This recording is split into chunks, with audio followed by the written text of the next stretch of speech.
All right, joining us from our Abuja studio is the Director of Public Relations and Information of the Nigerian Air Force, Air Commodore Olatokunbo Adesoye. Thank you for joining us on the show at this time, and good morning. Good morning to you, please. All right, confirm to us first of that the objective and of course the purpose of the operation Ruwan Wuta has been achieved, and there might not be a need for any kind of operation related to that again in the nearest future. Certainly the objective of Operation Ruwan Wuta was achieved. As it was clearly stated, the objective was to decimate the ability of the Boko Haram terrorists to freely operate within the northeastern region. And essentially what the Nigerian Air Force sought to do was to conduct an intensive area bombardment day and night over every location where the Boko Haram terrorists were trying to gain ground or recolonize again. And of course, the whole idea was to ensure that our own surface forces are able to subsequently operate freely, gain the necessary momentum, and certainly from the reports reaching the Nigerian Air Force headquarters, that objective has been achieved. You'll know that as a whole, the entire operation in the Northeast is an ongoing operation. But at the moment, it is clear that the objective was achieved. And we will not rest on our oars, because our focus at every point is to ensure that Nigeria's territorial integrity is preserved. And so our intelligence, surveillance, and reconnaissance platforms will continue to carry out surveillance as necessary. And of course, if there ever becomes a need again to carry out such an operation, there will be no doubt that it will be carried out. All right, Thank you very much. Okay, Commodore, let me put you on hold. We'll come back to this shortly. Let's go on a break and then we'll come back to dwell on this. Stay with us on TVC Breakfast.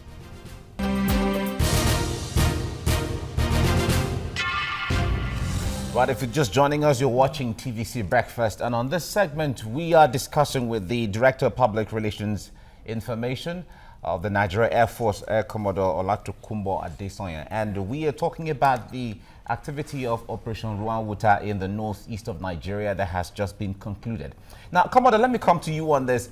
Now, make us understand, when these operations are carried out, for instance, the Operation Ruwan Wuta now, what's the difference between this operation and the ones the Air Force had been carrying out before? Okay, essentially, I will say there's no difference except for the intensive nature of this one. All the while, what the Nigerian Air Force has been doing in the Northeast is essentially conducting intelligence, surveillance, and reconnaissance missions towards acquiring the necessary intelligence. And this intelligence is sometimes passed to our surface forces to make use of. And on other occasions, the Nigerian Air Force itself makes use of the intelligence by making sure that its own fighter aircraft are scrambled for air interdiction missions as necessary.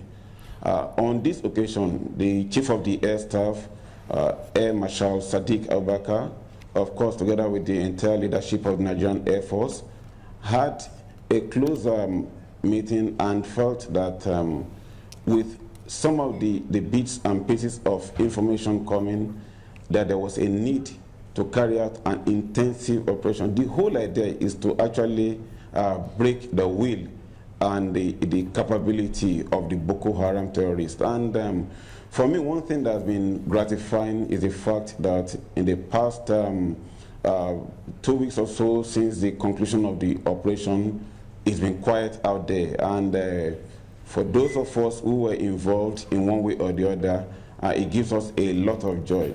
So essentially, this was day and night, it was intensive, and it was non-stop for 10 days. And for me, I really seize the opportunity to also commend all the young Nigerian Air Force pilots who are involved in the operation.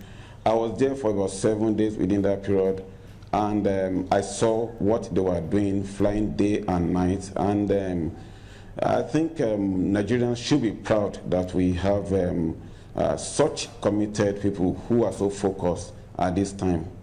And it seems that there was, of course, a humanitarian aspect of the Operation Ruwan Wuta with a medical outreach carried out by the Air Force in IDP camps in the northeastern part of the country. So tell us how that has helped in intelligence gathering as purposely put in place by the Air Force. Okay, thank you. What was done from the very beginning, it was anticipated that there will likely be an increase in the number of internally displaced persons as a result of the intensive bombardment. So the Nigerian Air Force decided to deploy an additional team of its medical specialists towards Maiduguri. The whole idea was to ensure that first, that those anticipated increase in number of IDPs will be taken care of. And then we also have quite a number of IDP camps around Maiduguri itself, where it had been seen that there was a clear need for medical attention. RAN also was involved. In RAN in particular, at the end of the operation, over 700 internally displaced persons were given free treatment by the Nigerian Air Force, and a total of over 1,032 were also screened, and it was discovered that quite a number of them were in need of one form of surgical intervention or the other. So using the Nigerian Air Force Mi-17 helicopter, those ones that needed surgery were airlifted from RAN and from other camps all the way back to the medical center at the Nigerian Air Force Composite Group in Maiduguri, and they were immediately given the necessary treatment. At the end of the day, we had about 162 surgeries. 62 of them were just general surgeries, while 90 were actually eye surgeries. Then we also had, aside from this, about 60 persons who were given free eyeglasses. And one interesting thing is that every of the surgery was successful. And you know, if you had been there, you will see what interventions like this can actually do. There was this case of a woman who had not seen for the past 10 years, had been blind. And it was just an operation of about 30 minutes. And it was done. Then we had several also who had this hydrocele and many other forms of discomfort. And they had been living like that for years. And it was just a question of a few minutes on some occasions to get them restored back. So one thing became very clear. They saw for the first time, especially those who were concerned, that the Nigerian Air Force was actually out to be a friend. And you know, it might interest you to know that some of these IDPs did not even know the concept of Nigeria, talk less of the Nigerian Air Force. So what they did was they felt a sense of belonging, and they realized that, oh, there is an organization that cares. There is a country that cares. And with that, they have seen the Nigerian Air Force as allies. And of course, we are benefiting from it, details of which I may not want to disclose here. Oh, all right, a lot of people are asking questions. Boko Haram has been on ground for about 8 years, and the Nigerian Air Force has always been on ground as well. Why did it take so long for a very serious and tactical operation like Operation Ruwan Wuta coming now? Why not before, to prevent all the deaths that had happened in the past? Thank you for that. Unfortunately, one thing that's happened is that the Nigerian Air Force has always been in the thick of action. What had been done, or what had not been done rather, was the fact that there had not been enough reportage of the activities of the Nigerian Air Force. You'll also know, which is something that I'll say is quite common in Nigeria, most people simply say the military. And when they hear the military, most people's minds just go to one thing, that is the Nigerian Army. But really, the Nigerian Army, the Nigerian Air Force, and of course the special forces of the Nigerian Navy have been quite involved in this operation. So what I would say is that Operation Ruwan Wuta was just an operation that we were able to clearly showcase to the world that this is what the Nigerian Air Force has been doing. And you also know that in the past few months, there have been many occasions where the Nigerian Air Force has released clips of many successful attacks. But of course, many times, people do not even bother to look at these clips. But Nigerian Air Force believes that it is accountable to the Nigerian public, and so we want to, as much as possible, get the information out there so that Nigerians will know that they have a service that is doing what they expect. And I've always said this, that every military organization, I'm talking about both the Nigerian Army, the Nigerian Air Force, and any other that might be involved, one of the things that our troops love dearly is to know that the nation is behind them. When you know that the nation is behind you, that the nation supports you, what it does is to embolden our troops, raise their morale, then they know that they have a reason to fight. So that's why we always encourage the fact that every of our victory should be celebrated. And I think I must seize this opportunity to appreciate TVC. TVC has been doing a wonderful job of that. You know, you should celebrate our victories and, of course, play down on our perceived lapses. When we do that, what we do essentially is to actually demoralize the Boko Haram terrorists. So I quite appreciate what's being done now. So I'll repeat the fact that the Nigerian Air Force has always been there, and we have done quite a lot, much of it unreported before now. All right, stay with us, Air Commodore, and thank you, of course, for the commendation. I want to go on a short break and then return. When we do that, we'll continue with you.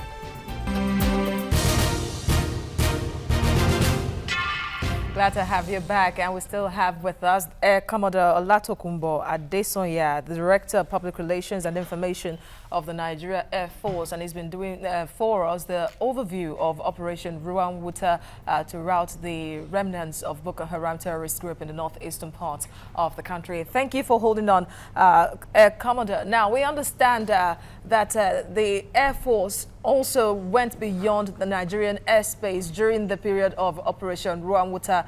Tell us to what end, and of course, where proper clarifications made with the neighboring country, I believe Sierra Leone? I'm not exactly sure. Are you talking about the humanitarian action by the Nigerian Air Force? Please tell us about, yes. Okay, yes. We all know that there was a disaster in Sierra Leone. And one thing that we, as a service that Nigerian Air Force also stands for, is to actually project air power, not just within the shores of Nigeria, but beyond Nigeria, especially when requested by the federal government to do so in furtherance of its foreign policy objectives. So in this case, following the natural disasters in Sierra Leone, the federal government deemed it fit to send some relief materials to make life relatively better for most of the victims.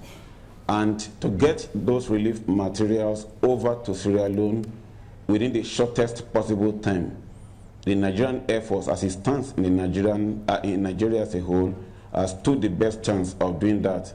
And so, using our C-130 Hercules aircraft in quite a number of sorties, we were able to airlift all the disaster relief materials within the expected time from Nigeria to Sierra Leone.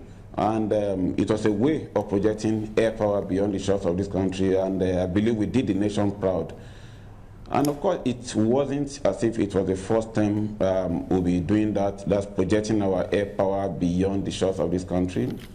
You will also recollect that when there was this looming crisis in Gambia, and there was going to be a need for a military intervention towards ensuring that democracy is sustained in that country.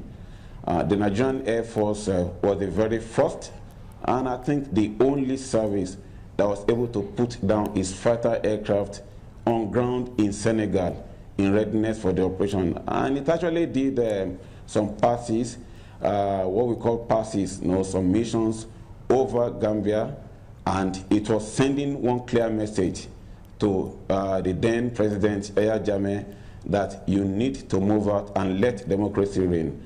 And of course, the moment the Air Force was deployed, it was obvious that he had a rethink and he had to leave seat for democracy to reign in that country. All right, Commodore. So, it's one Commodore. of those things that for me as an Air Force officer, Commodore, thank you very much. Makes me proud. We're trying to manage time in here, so let's get into the focus of what we're doing. Okay. With the end of the Operation Ruwan Wuta now, are we seeing are we seeing the end of Boko Haram? There won't be bombings of people again by Boko Haram or resurgence of their activity? The truth is, if I was Nostradamus, I would be able to quite easily answer that question. But one thing is very clear, that since the conclusion of the operation, there has been a great impact on the activities over there. Like I did say, as the Air Force has done its bit, our surface forces are continuing what we call mop-up operations.